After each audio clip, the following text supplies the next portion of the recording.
Selamat ya. Pak Ameng, Pak Abdurrahman. Pak Abdurrahman ya. Dekannya Pak Ameng. Itu berarti ada isyarat nanti akan menggantikan Pak Ameng. Orang jenius itu salah satu cirinya daya humornya tinggi dan mengundang ketawa. Saya tidak tahu nanti apakah Pak Abdurrahman ini orang jenius atau orang biasa-biasa saja. Tapi kita ini terlalu bangga dengan dunia simbolik. Dan dengan dunia simbolik itu menganggap urusan selesai. Itulah yang menjadi berhala di kita ini. Di mana-mana ada rumah ibadah, apapun bentuknya. Dimanapun juga ada suara panggilan sholat, mau subuh, mau asar, mau lohor. Tapi di mana-mana penjara penuh. Di mana-mana kejahatan luar biasa hebat. Sementara di negara barat, di Eropa, penjara itu untuk sebagian besar itu sudah dikosongkan. Dan tidak pernah terdengar orang dakwah. Gitu. Di tempat di mana orang selalu bicara neraka jahanam, justru tingkat kejahatan luar biasa, pencurian luar biasa. Saya senang sekali dengan ibu-ibu yang pakaian gamis. Tapi yang nyuri di mall segala macam itu kan bukan yang pakaian bikini,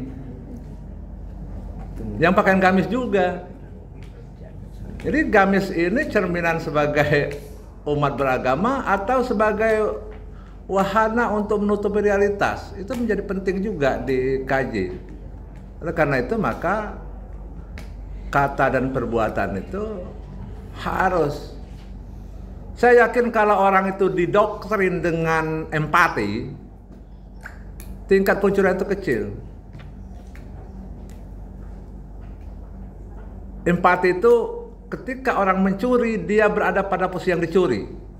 Sehingga dia mengatakan bahwa dicuri itu benar-benar sakit. Dan karena orang dicuri itu benar-benar sakit, maka saya tidak akan mencuri.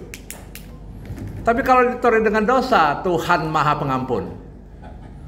Saya curi nanti saya minta ampun pada Allah Subhanahu wa taala. Tapi kalau empati, dia minta ampun padanya sendiri dan orang kadang-kadang tidak bisa mengampuni padanya sendiri.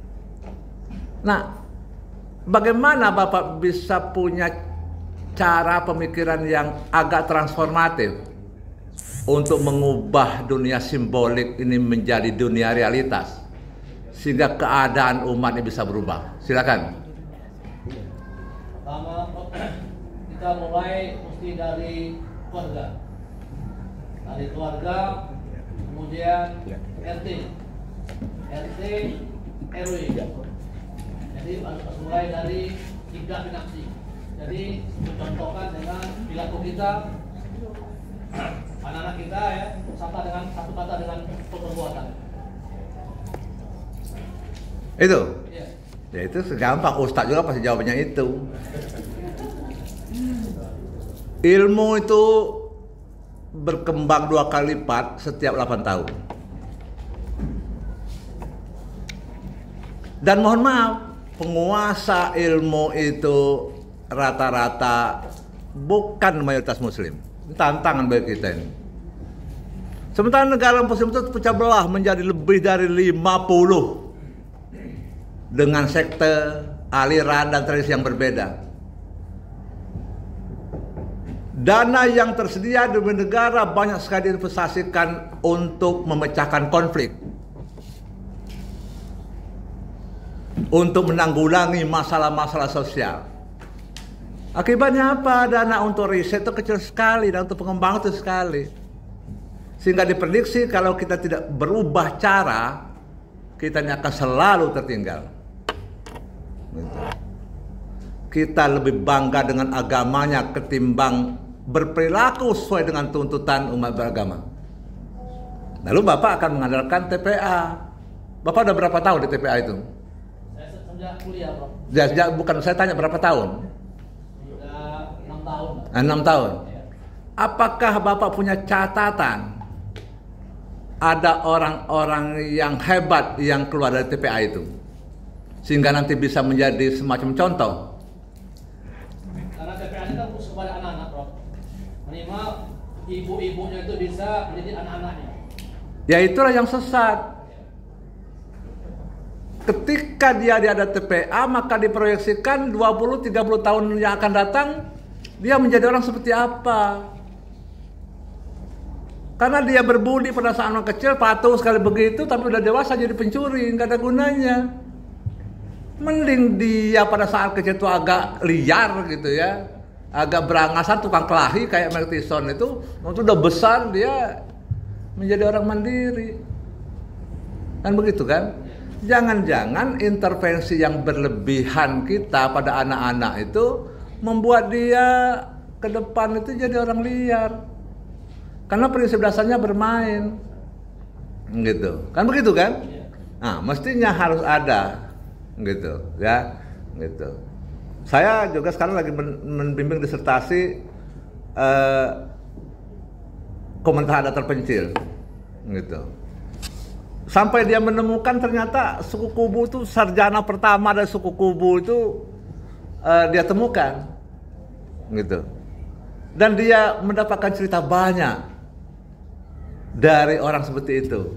Oleh karena itu maka mestinya Bapak tadi itu karena sudah berkecimpung di yang semacam ini sudah lama sekali, mestinya juga harus ada yang Bapak bisa tunjukkan, gitu. Meskipun kadang-kadang kan kita menyembunyikan realitas kan begitu.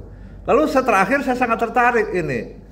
Kalau anak-anak itu dikemas sedemikian rupa agar sudah terampil bersuara, terampil saling menghargai, terus apa lagi? Saling menghormati, terus apa lagi? Menjaga kebersihan gitu. Ya enggak? Itu bagus-bagus saja. Gitu. Tapi yang tidak kalah pentingnya adalah bagaimana Bapak bisa menjadikan anak itu seperti dia sendiri. Karena anak-anak yang pintar di sekolah itu biasanya agak cenderung nakal. Setelah dewasa, dia jadi orang mandiri.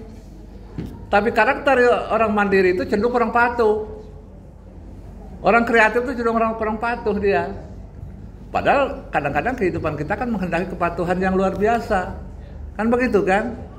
Gitu. Saya sangat setuju dengan Prof. Badeni, jangan omong doang. Tapi saya lebih tidak setuju lagi kepada orang yang ngomong pun nggak berani. Yang ngomong doang itu ada pentingnya, Pak. Yang ngomong salah itu ada pentingnya, ada gunanya. Karena ketika ada orang yang ngomong salah, gitu, mestinya jangan diketawain. Mestinya kita bersyukur. Kenapa? Dengan adanya orang yang bicara salah itu, kita menjadi sungguh-sungguh untuk berpikir benar. Kayaknya kalau bos-bos itu ngeledek bawahannya berpendapat salah, itu salah bos itu. Bos itu mestinya syukurlah kita punya bawahan yang agak menyimpang-menyimpang yang berpikirnya. Karena itu kita harus sungguh-sungguh untuk keluar dari penyimpangan itu. Kan begitu kan? Pertanyaan terakhir saya, Bapak nanti disertasi ini bagaimana mentransformasikannya dalam kehidupan?